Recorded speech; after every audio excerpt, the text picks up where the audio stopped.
Hi all, welcome to my channel Madhuri వ్లాగ్స్వి. అందరికీ ముందుగా ఉగాది శుభాకాంక్షలు. మనకి ఇది నూతన సంవత్సరం అనమాట. ఇప్పటి నుండి మనము అన్ని కొత్త పంచాంగం తీసి చూస్తామన్నమాట. మీరు కూడా మీ పంచాంగం చూసుకోండి. ఈరోజు నేను మీకు పచ్చడి గురించి చెప్తున్నాను.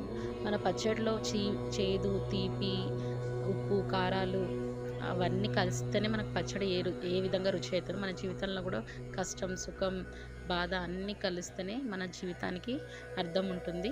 సో ఈరోజు మీకు పచ్చడి గురించి చెప్తున్నాను, నేను ఎలా చేశాను. ఫస్ట్ మేమైతే కుండలో చేయాలి. యాక్చువల్ అయితే కుండ అవైలబిలిటీ లేకుండే మాకు. సో గిన్నెలో చేసాము. గిన్నెకి బొట్టు పెట్టి కంకణం కట్టి చింతపండు నీళ్ళలో కొంచెం బెల్లం పానకంలాగా నీళ్ళలాగా చేసి దాంట్లో వేసి మిరియాలు వేసాను, కొంచెం సాల్ట్, మామిడికాయ తురుము, వేప పువ్వులు, తర్వాత కొబ్బరి గసాలు ఇవన్నీ వేసి కలిపేసి దేవుడి దగ్గర పెట్టామన్నమాట.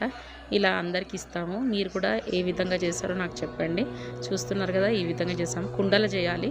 కుండలో అవైలబిలిటీ లేకుండా అయిపోయినాయి కాబట్టి మేము గిన్నెలో చేసాము. Happy Ugadi once again.